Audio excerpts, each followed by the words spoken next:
Okay, great. All right. Well, I will go ahead and share my screen so we can get started. Again, thanks everyone for joining our June session of the Englewood Invest Southwest Roundtable. We've got a pretty tight agenda today. Should be pretty short and sweet. I will say before we get started with the agenda items today, of course, the main topic we've been discussing for the last few months, the Englewood Connect development project. That group, I know, has been in contact with many of you outside of our roundtables, in addition to joining the past few roundtables. So that project is still moving forward, still advancing, and you know, more to come on that in the coming months, but no specific updates today. So instead, what we have for our agenda today are two guests with us. We have Nora Curry from our DPD Small Business Improvement Fund team. She's going to go over some of the basics of the Small Business Improvement Fund and some information about windows for applications that are both closing and opening here in the next few weeks. And we'd love, you know, for you all to help us kind of get the word out on that, get that to anybody who might be interested in applying. And then we also have a team here from the mayor's office to go over the violence reduction plan that was created several months ago, and what the implementation for that looks like over the summer. That seemed to be a timely discussion, and so we think that that'll be a good update from folks, and then we can talk about next steps for the roundtable more broadly. So with that, I will actually turn it over to Nora Curry, and Nora, I'm happy to continue to share these, and you can just let me know when to advance the slides. Thank you, Luke. Why don't you go ahead and advance? And hi, everybody. Thank you for having me. Again, my name is Nora Curry. I'm the director of the SPiff program. Deputy Commissioner Mary O'Connor is also here. She is the director, or she's the deputy commissioner over the Small Business Advocacy Division here at the Department of Planning and Development, which is where the SPiff program is located, along with the special service areas. And it works in, I'm missing one, Leary. So what is the SPiff program? It's a non-competitive grant, which is given to small businesses and property owners to make permanent building improvements. It's funded by local tax increment financing revenues, and it's available all over the city of Chicago. We open it on a monthly basis. It's open for 30 days at a time in periods that we call rollout periods. We open about 5 to 7 of them per month. You can move on, Luke. Next slide. It is open to small businesses, and you can be either industrial or commercial business, existing or startup business. Landlords or tenants can apply, and for-profit or non-profit businesses can apply. You just have to be applying when the SPiff is actually open. Also, there is a size limit. It has to be for a small business or small property owner. Need to be a business. If it's a business, you have to have lower than $9 million in annual revenues. If it's a landlord, you have to have a net worth of less than $9 million and liquid assets of less than $500,000. For an industrial company, you have to have fewer than 200 employees. Next slide. And for a maximum grant, commercial properties are eligible up to $150,000 for single applicants. Industrial properties can get $250,000. It varies though. If you're a multi-tenant building, commercial properties can get up to $250,000. Grants can be reimbursed, or you can set up an escrow account to draw down over time on the project. Reimbursement limits. Now this is really important. We've just changed these. And we've changed a lot of things about the program. At the end of 2020, City Council approved the SPiff program for the biggest injection of funding that we've ever had in the 20-year program history.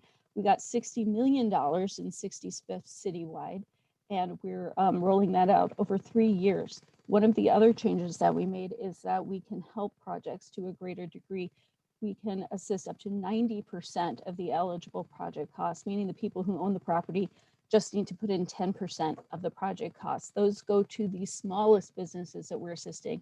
If it's a business that has up to $3 million of sales or $3 million of net worth, if you're the business owner, you are eligible up to get up to 90% of your project costs paid for by the city. And then it ratchets up a little bit as your program, as your business or ownership gets bigger. For industrial projects, it's always 50% of eligible costs covered. Next. Okay, so let's talk about Englewood. There are actually three SPiffs that are open or about to be open in your neighborhood. If you'll go on to the next slide, we'll talk about the areas. The 63rd and Ashland SPiff is actually open right now. And the SPiff and the TIF, I should say, are the same thing, essentially. The SPiff program is within the TIF boundary. It is the same physical area, though. So what you're looking at here is a map of the TIF area where the SPiff program is active. So the blue area there is the TIF and SPiff. It is open. Thank you, Luke. There you go. He's Vanna Whiting it for you. It is open right now. You can submit applications, or businesses can submit applications until June 30th at 5 p.m. We have had a webinar to talk about this particular area. You can access that recording at our website, and I'll show you a little more information about that, chicago.gov/SPiff. You can see, and that we've had some questions about it, get those questions answered. One thing that is important, you can see we have what's called a SPiff target corridor. Thank you for adding that.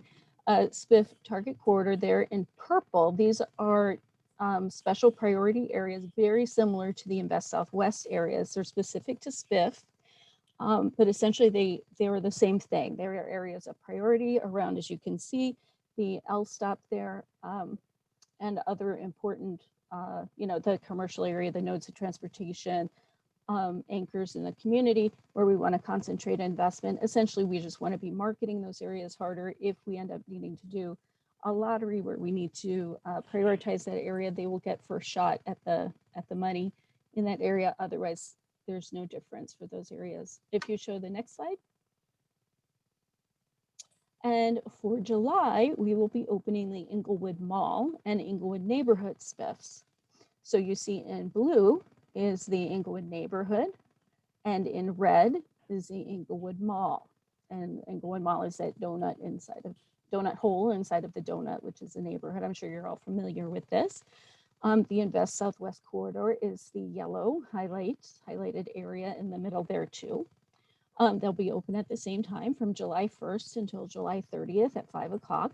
We will have an informational webinar on July 7th at 1 p.m. You can register for that webinar, again, at chicago.gov/SPiff. Anybody in that TIF can apply, any business in that SPiff can apply for the SPiff program. Luke, if you would move on to the next slide. We'll talk about how to get more information, the eligibility tool, and the rollout calendar. So we have a new SPiff website, which has a lot of information about it. You can actually search an address to see if your property is in the TIF. You can enter the address, as you can see, put it into the search. You go to the chicago.gov/SPiff, go to eligibility, enter the address. It'll tell you if you're in the TIF, when the rollout happens, and give you the delegate agencies and their phone numbers so businesses can access help. These are the folks who actually have delegate agency contracts. Next. And the rollout calendar you can see is there. And here's where you would go to actually register. You would click on the arrow that says register there and register for the webinar. That way we'll have your contact information if you happen to miss it. We can put you on there. You'll get more information about and become an interested party for that TIF, so we can keep you up to date on what's happening. You can also get the application there, see our rules, frequently asked questions, find out more about our partners, all kinds of information about SPiff. If you'll move on to the next slide.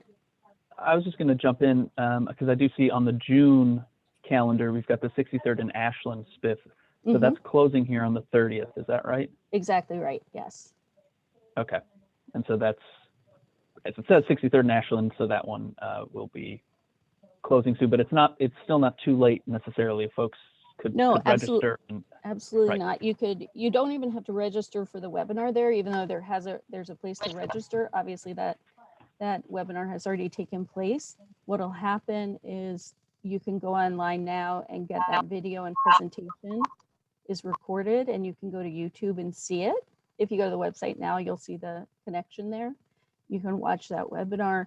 And what you can do now is download the application. And it's a very short 3-page application. Put in your project and submit it and apply. And I would definitely advise putting it in there and getting in line for the program now. And then we will ask you more questions about your project, but the initial application is very simple and straightforward.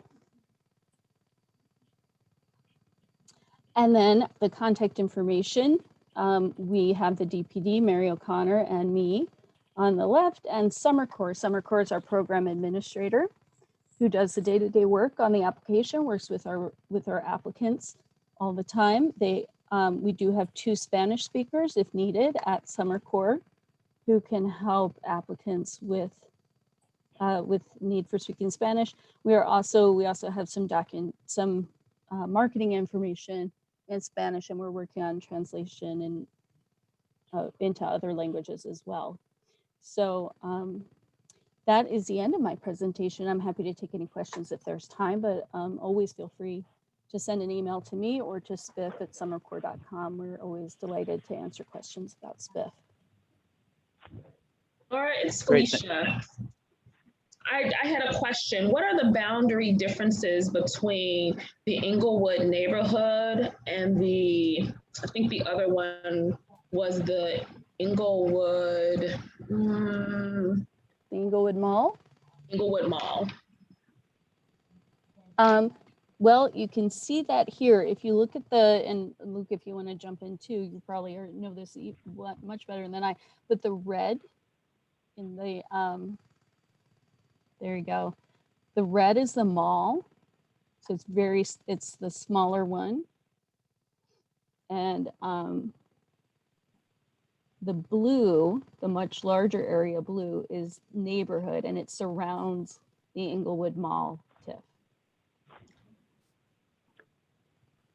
Okay, thank you. Sorry, that map, the map didn't come out quite as well as I would like. It's a little bit hard to read the street names. It's hard to see the exact boundary here, but essentially just to clarify, there's no overlap between those two. So if we weren't mapping the Englewood Mall TIF here, you'd see an actual hole in the Englewood neighborhood TIF. So that's to say there is a boundary between the two, but the entire area is covered by a TIF. It's just you switch from one TIF to the other at that boundary line. Right. And, so that's, yeah, go ahead. I was just going to say that's why we were opening them at the same time, because as long as if you're in this area and you apply in July, you're fine. Okay, thank you. Mm-hmm. Hey, Nora, this is Derek Warren from Greater Englewood Community Development Corporation. How are you? Derek, great. Excellent. Thanks so much for sharing this evening. Just a quick question. I know I spoke with Courtney probably a couple of weeks ago, and he shared, and you mentioned as well, just in regards to some of the new marketing materials that will be rolling out. Do you know when we will? I know he's still working on it. In addition to the multi-language marketing material, do you know when that will be disseminated? Kind of the updated material, or are we getting updated material? So maybe that's the best question. Are we getting updated material? I just want to ensure that those within our sphere of influence have the necessary marketing material. So that's part one of my question. Then two, okay. We talked to Courtney just in regards to additional community engagement. So we just want to be sure, for those who are not on the call this evening, and those who even through, that when we're pushing some of the marketing material out that may not get it, we just want to make sure that we have, and I know we offered even our space, just if we wanted to have kind of a town hall meeting just to share more about SPiff. So those are kind of the two questions, just marketing material as well as additional community engagement. And then just the CDC is open to, open our space up to share more information to our fellow stakeholders as well. So I'll pause there. So thanks. That's great. And Courtney, you're talking about Greater Southwest Development Corp. That Courtney? Yeah. Mm-hmm. Okay. Wait, yes, that Courtney. Okay. I know a couple of Courtneys, yes. Yes. Okay. Yeah. Well, I should say we haven't updated our marketing materials. We have the 4-page brochure. It's a little too far for me to reach right now. No worries, no problem. That is still that's what we've got. That's in English and Spanish at this point. We are happy to deliver some more to you if that would be useful. Yes. Mm-hmm. And just let us know how much you need. We can do that now, or we can do that offline. Okay. We have the digital stuff that we sent you a while back there. And we are always happy to do anything with the community in person or virtually. So if that's helpful. Yeah. So, and we could talk about it. We're just letting you know, offering that we'll be happy, because as you know, some may not get this information. So, this evening. So we want to just ensure that everybody, that it's a fair process for everybody, and to do, everyone has to be aware of what's going on. So if need be, we're happy to open our space for in person, just to ensure that everybody is updated on this SPiff rollout. Yeah, it does really seem to be a matter of walking down the street and handing people things, and then handing it to them again, and then talking to them again, and also texting them, and all that stuff. Sounds good. So more than happy to talk offline, but just letting you know we're available to help with that. Great. Thank you, Derek. No problem. Thank you. And the ever incorrigible Tim.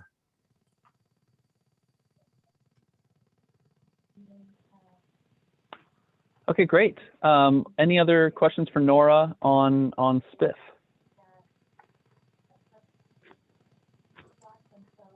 Okay. Well, as Nora noted, if there are questions, those can be sent. Let me go to the right page here. Either directly to Nora, obviously to myself, we can forward that way, or to spiff@summerkorr.com. So Nora, thank you so much for joining us. Thank you. And more to come on SPiff as it opens here in July. So thanks, everyone. All right. Well, with that, I think we can move right along. We have Norman Korr here from the Mayor's Office, Director of the Office of Violence Reduction, who has a few slides to share with us on initiatives and kind of programs that are planning to launch here in the summer. So Norman, go ahead and take it away, and we'll go forward here. Sure. Good afternoon. Thanks for having me, everyone. It's a pleasure to be with you all. So we're just going to run through these slides. We'll go to the next slide here. So last year we released the violence reduction plan after several months of meeting with different community partners and stakeholders. We devised basically Our City, Our Safety, a comprehensive plan to reduce violence. And this plan is over 100 pages of photos and initiatives and strategies that were co-developed with community partners, institutional leaders, et cetera, talking about how to address violence. So we actually started like right before the pandemic. We did a kickoff in February of 2020. And then the rest of the year we were on Zoom meetings, having discussions focused on 4 subcommittees, which are domestic violence, diversion, victim services, and gun violence. So we had over 100 partners participating, and the plan was released in September. We're still doing some work around this, as far as we're still doing some engagement.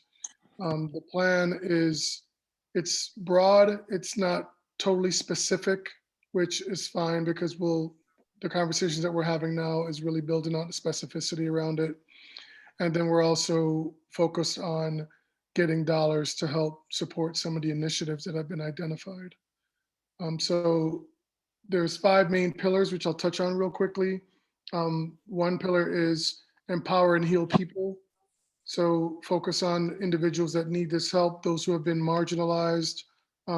Also focus on an older population that's prone to perpetrate violence and also be victimized.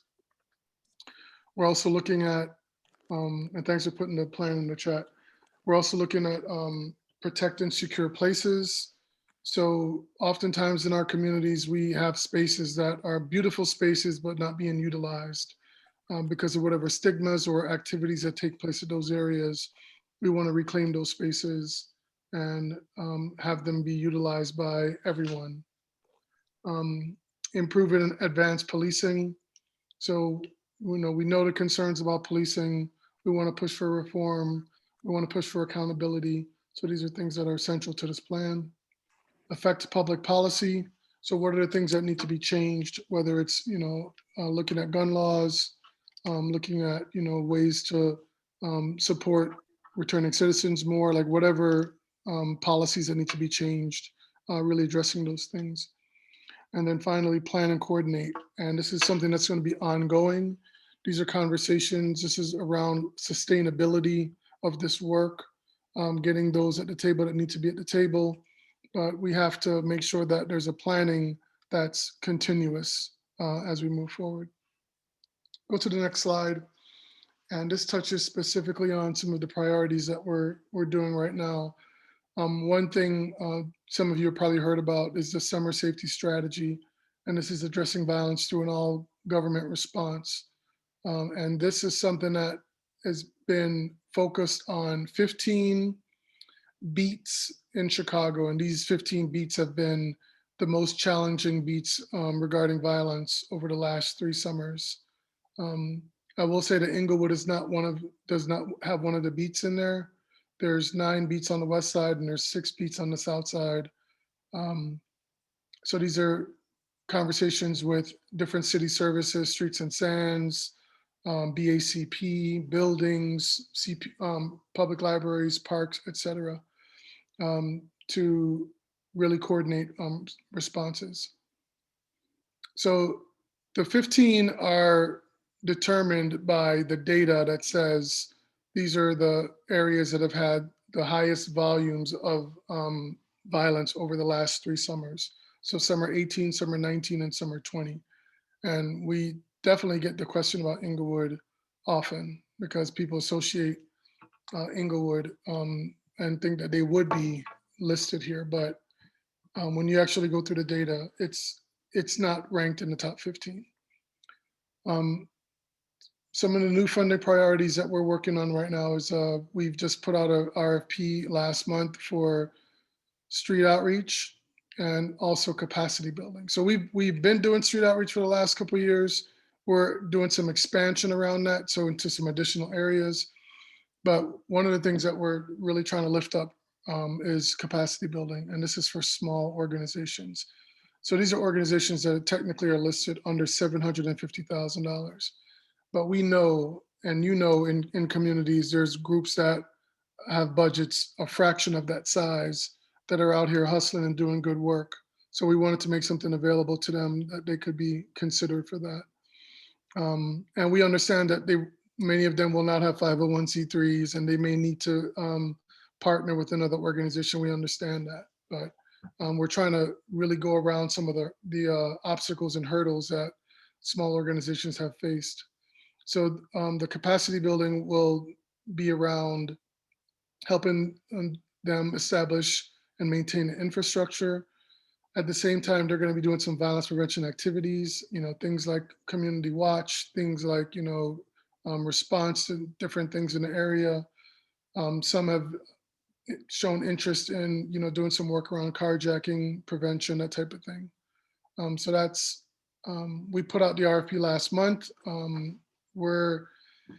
We put it out to get 2 lead organizations, one on the west side, one on the south side, and then those organizations will do another call for smaller organizations in each of those regions. So hopefully we'll get something out in the next month or so. to the small groups. So we'll need your help as far as just helping to circulate it to those organizations so they can get involved.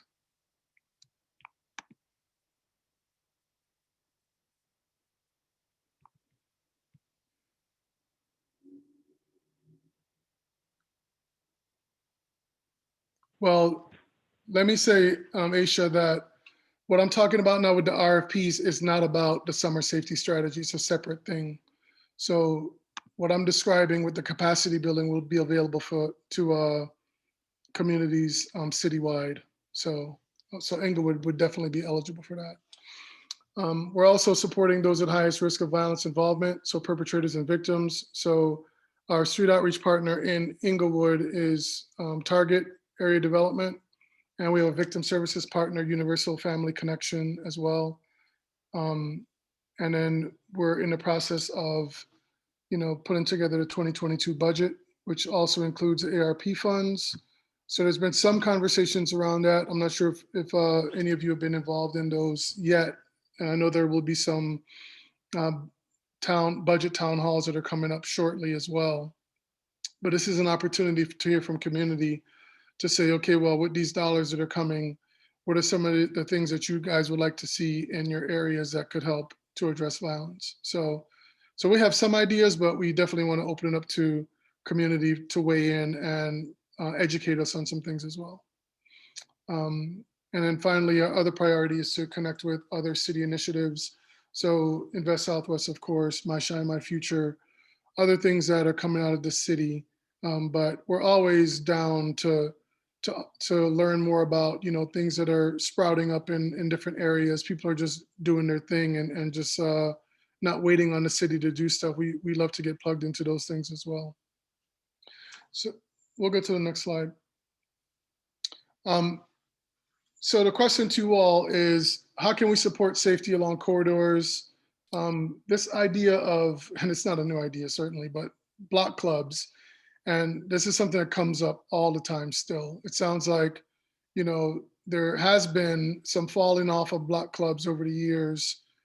Some people just think it's a dated strategy.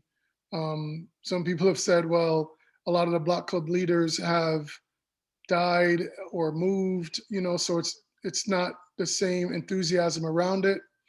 But some say, well, block clubs just need to look differently because we're in a different age now. And how can we utilize social media? How can we utilize young people to create a new version of block clubs?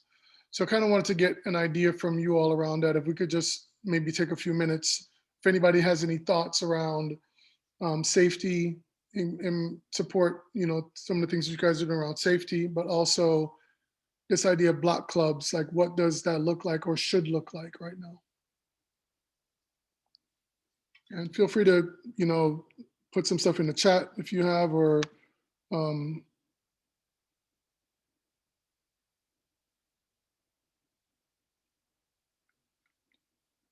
okay. So Susan is saying that they're coming back due to violence, and yes, they do need to update block clubs. Any other thoughts on block clubs? Is this something, is anybody a part of a block club now that it's working? Okay, Aisha, you say they're tough in Englewood. What do you mean by that? Voice is gone, so I'm gonna try to keep typing. But I'll try to say this in a way that's understandable. Many of the blocks in Englewood have very few homes. So for instance, when you were here, it's 3 homes on my block. Yeah. So a block club model doesn't work, because it's just not enough neighbors.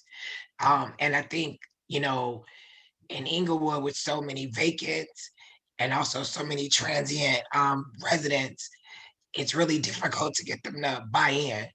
So it's really more so like just dealing with like the neighbors on the block who are just invested and may not call themselves a block club, but more like they work together, they know each other, and just having conversations with them that may not be structured as a block club. Yeah. Yeah, that makes I sense. was trying to type all that, but that didn't work.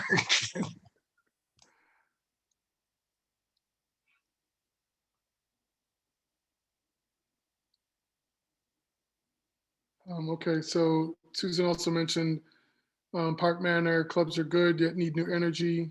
Block up signs at each block help. Okay. Yeah, I noticed over the years, we're seeing less and less signs, you know. You should see the signs like, don't do this, don't sneeze, don't walk, don't do, you know.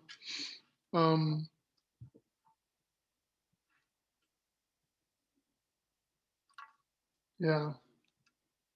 So considering just the changing patterns in ownership and renting and considering, you know, things are transient for sure. Yeah, okay. If you guys have any more thoughts on block clubs, keep them coming in the chat. The other thing is community event calendars. If there's any activities that you guys want to promote to the mayor's office, I mean, the mayor's always asking for different activities for her to attend, you know, so I'd love to pass on to, you know, some events that you guys have coming up. And I mean, she wants to do something every weekend, you know, so if you guys have something coming up, feel free to I'll put my information in the chat so you guys can have it, but let me know and we'll request that she attend. Also, just to get from you guys, any programmatic priorities you guys have around violence prevention. The large lot program, I hear you. That is something that, oh man, it's interesting. And yeah, we're trying to figure that piece out. There's a vacant lot task force that's working together now to try to address some of these concerns. And I know just from some of the conversations, a lot of the lots we see, like we're not sure if it's city owned, if it's privately owned. Those are things that have to be figured out. And then there's so much cost that can go into utilizing these lots. You know, it's such a restriction, but there's health concerns and liability concerns, and these are things that we really got to figure this out. I mean, to your point, Aisha, about your block, I mean, you're right, there's only a few houses on the block, and parts of Englewood just doesn't look like Chicago. I mean, it looks like you're someplace, you know, more rural, you know, which has definitely some positives to it, you know, but if we could utilize those lots for sure, that would be great. I know I have heard people talk about pocket parks and like little small areas that because of the vacant lots, we understand the environmental and that's probably why my voice is like this because of the environment. But at the end of the day, we still live here. And if it was resources, you know, allocated towards the neighbors who are not committing crime, similar to the resources that are allocated to the people committing crime, I think we could find a happy medium. I have over like 50, we have over 300 members, but we have over about 30 who had a large lot. And the things that they did on their block to stabilize those blocks was phenomenal, and it's proven. And so I know it's a task force, but I think like maybe it's some low hanging fruit. I think about some of the work that Eric does, the things that he build that just gets people curious and imaginative. And usually violence just goes in another direction when that happens. So I'm gonna say it on all the calls that I'm on between public safety and talking to the mayor. So when I look at like your lot that you have, and I think it's a phenomenal space, by the way. I mean, you know, the stage setup. I mean, there's so much that can be done there. I mean, are you seeing more people do that in Englewood, or is it? Yes, I do. Yeah, we don't, because our kids really are not walking to stores, are not walking to gas stations. We try to just curate space for them to have everything on the block. So you might see all kind of things that are happening.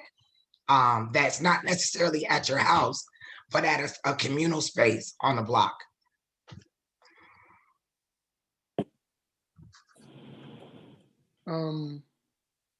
question about are there signs for no littering?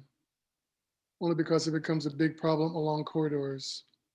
And that's another topic that is something that needs to be addressed for real. Because there's just areas in Chicago where the littering is just outrageous, you know, and I don't remember seeing any signs about littering, honestly. And I know I don't see enough garbage cans either. So there needs to be something that's figured out around that piece of it. And I'm sure we can come up with something, but if, you know, I see people throw trash down and it's kind of like, well, it's already dirty. So my wrapper ain't gonna make it worse. But people can't have that mentality around it. So those are things that we have to work on collectively, right?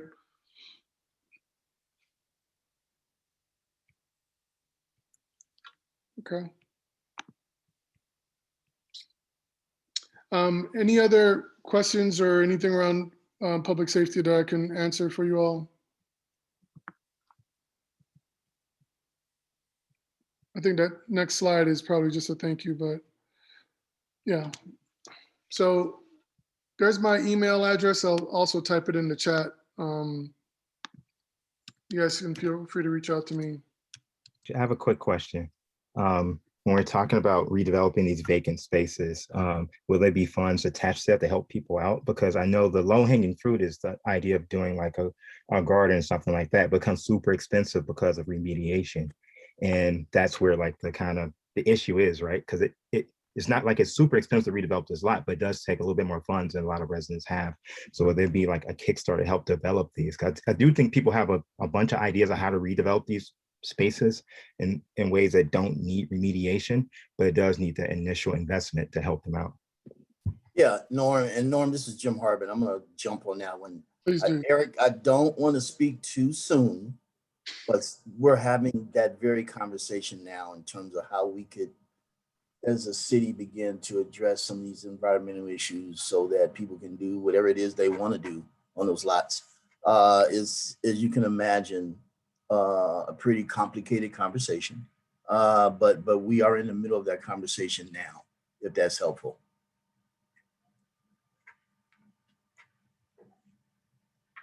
Thanks, Jim. Well, that's all I have. I'll turn it back over to you all. Great. Thank you, Norman. And yeah, as Norman said, his email's in the chat. So if there's any questions on this, and of course, those can come through DPD as well, and we can move them along.